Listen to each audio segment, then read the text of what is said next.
तो गाइज स्वागत है आपका आज के मेरे नए एपिसोड में। तो गाइज आज हम बात करने वाले हैं डीसी यूनिवर्स के उस एलिमेंट की जो शायद डीसी एक्सटेंडेड यूनिवर्स के एक्सपेंशन के लिए सबसे इम्पोर्टेंट हो सकता है, क्योंकि गाइज ये तो हम सभी जानते हैं कि डीसी की upcoming flash movie Michael Keaton Batman और बेन एफ्लेक बैटमैन दोनों को इसमें अपीयरेंस देने वाली है। लेकिन दो अलग अलग यूनिवर्सेस के बैटमैन को एक ही यूनिवर्स में दिखाना डीसी के लिए इतना भी आसान नहीं होने वाला है, और इसलिए ऐसा करने के लिए वो मल्टीवर्स के कॉन्सेप्ट को इसमें लाने वाले हैं, जिसकी मदद से वो अलग अलग यूनिवर्स के कैरेक्टर्स को डीसी के प्राइम यूनिवर्स में दिखा सकते हैं। और क्योंकि डीसी में मल्टीवर्स लाने का काम एजरा मिलर फ्लैश को दिया गया है, इसलिए फ्लैश मल्टीवर्स को पॉसिबल करने के लिए फ्लैश पॉइंट थ्योरी का यूज़ ज़रूर करेगा। लेकिन आखिर ये फ्लैश पॉइंट क्या चीज़ है?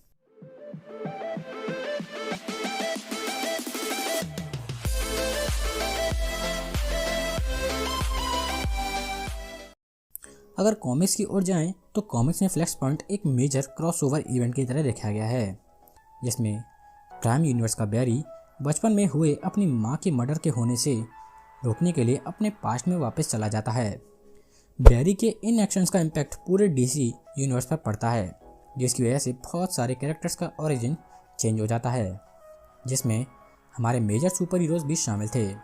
जिसके अकॉर्डिंग ब्रूस वेन और फ्यूचर बैटमैन बचपन में ही अपने माता पिता के सामने एक हमले में मारा जाता है, जिसके दुख में उसके माता पिता बैटमैन और जोकर बन जाते हैं। वहीं दूसरी ओर सुपरमैन डायरेक्ट अर्थ पर गिरने के बाद गवर्नमेंट की कस्टडी में आ जाता है और फिर कभी बाहर नहीं निकल पाता है। इसके अलावा वंडर वुमन और एक्वामैन दोनों अपनी अपनी दुनिया थेमिस्कीरा और एटलांटिस की तरफ से एक दूसरे के खिलाफ लड़ते रहते हैं, जो हमारी अर्थ को एक टाइम पर वर्ल्ड वॉर 3 के करीब ले आता है। हालांकि गाइज ये सब तो डीसी यूनिवर्स के कुछ मेजर चेंजेस थे, लेकिन इनके अलावा कुछ मेजर चेंजेस और माइनर चेंजेस बैरी एलन के साथ भी होते हैं, क्योंकि जैसे ही बैरी दूसरी डार्क रियलिटी में पहुंचता है, वो स्पीड फोर्स के साथ अपना कनेक्शन खो देता है, जिसके बाद वो समझ जाता है कि उससे बहुत बड़ी मिस्टेक हो गई है।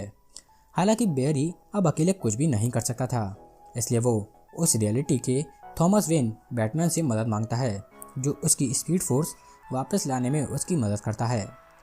और जैसे ही बैरी की स्पीड फोर्स उसके पास वापस आ जाती है, वो अपनी गलती को ठीक करने में लग जाता है। जैसे तैसे बैरी टाइमलाइन में सब कुछ ठीक तो कर देता है, लेकिन वो ये सब कुछ हद तक ही कर पाता है, क्योंकि उसके सब कुछ ठीक करने के बाद भी डीसी यूनिवर्स वैसे का वैसा ही रहता है, जैसा वो न्यू 52 रिलॉन्च के बाद हो जाता है। हालांकि गाइज द फ्लैश मूवी के पहले और छोटे से टीजर को देखकर ऐसा नहीं लगता कि ये डायरेक्टली फ्लैश पॉइंट को अडेप्ट कर सकती है, इसलिए डायरेक्टर एंडी इस मूवी में फ्लैश पॉइंट को अपना एक अलग लेकिन सिमिलर वर्जन दिखा सकते हैं। एग्जाम्पल के लिए हम द फ्लैश मूवी के ट्रेलर की छोटी सी फुटेज को ही ले लेते हैं, तो इसलिए हम कह सकते हैं कि उसका ये टाइम ट्रेवल वाला काम उसके लिए सक्सेसफुल रहता है। लेकिन बैरी के इस छोटे से टाइम ट्रेवल चेंजेस का इम्पैक्ट डीसी पर काफ़ी बड़ा अफेक्ट छोड़ सकता है। हालांकि ये इम्पैक्ट डीसी कॉमिक्स के फ्लैश पॉइंट इवेंट जितना बड़ा नहीं हो सकता है, क्योंकि जैसा मैंने बताया कॉमिक्स का फ्लैश पॉइंट इवेंट पूरे डीसी यूनिवर्स को ही बदल देता है। लेकिन इसके बावजूद डीसी का team plan flash point event जैसा रह सकता है, जिसमें बैरी सब कुछ वापस ठीक करने के लिए बैटमैन की मदद लेता है। लेकिन ये वाला बैटमैन हुआ। अब गाइज ये तो मैं बता चुका हूँ कि फ्लैश पॉइंट इवेंट का डीसी यूनिवर्स पर बहुत बड़ा इम्पैक्ट पड़ा था, जिसकी वजह से उनका पूरा यूनिवर्स रिबूट हो जाता है, और इसलिए द फ्लैश मूवी भी हमारे सिनेमैटिक डीसी यूनिवर्स के लिए कुछ ऐसा ही कर सकती है। लेकिन गाइज हम सभी ये जानते हैं कि इतने सारे केस ट्रायल्स और जैक स्नाइडर जस्टिस लीग के बाद अब वार्नर ब्रॉस अपने सिनेमैटिक यूनिवर्स की कंटिन्यूटी को लेकर फंस चुका है, और शायद इसलिए वो single solo movies like Aquaman, wonder woman और द फ्लैश लाना ज़्यादा पसंद करेंगे, क्योंकि द फ्लैश मूवी में बैट एफ्लेक बैटमैन के होने के बावजूद भी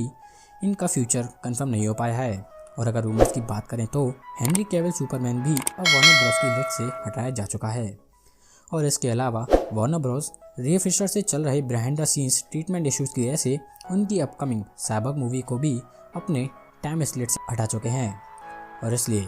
वार्नर ब्रॉस घुमा फिरा के द फ्लैश मूवी के थ्रू हमारे इस डीसी यूनिवर्स को कॉमिक्स के फ्लैश पॉइंट इवेंट की तरह रिबूट करना चाहता है। और क्योंकि फ्लैश के पास अपनी स्पीड फोर्स की वजह से मल्टीवर्सल पावर्स और टाइम ट्रेवल करने की पावर हो सकती हैं, इसलिए वार्नर ब्रॉस अब द फ्लैश मूवी के बाद डीसी यूनिवर्स के साथ जो चाहे वो कर सकता है, जिसका सबसे बड़ा एग्जाम्पल हम माइकल कीटन बैटमैन की रिटर्न को मान सकते हैं। हालांकि इस मूवी का ट्रेलर अभी के लिए काफ़ी छोटा सा रखा गया था, लेकिन एक छोटा सा टीजर इस मूवी के बारे में काफ़ी इंपॉर्टेंट और सिग्निफिकेंट डिटेल्स हमारे व्यूअर्स को दे जाता है। इसलिए इस टीजर के बाद ये अंदाज़ा लगाना बहुत मुश्किल हो गया है कि इसमें क्या किया जा सकता है, क्योंकि कॉमिक्स के फ्लैश पॉइंट इवेंट की तरह इसमें भी किसी भी कैरेक्टर के ओरिजिन को पूरी तरह चेंज किया जा सकता है। इसलिए ये मूवी पूरे डीसी यूनिवर्स और वार्नर ब्रोस के लिए काफ़ी इंपॉर्टेंट होने वाली है।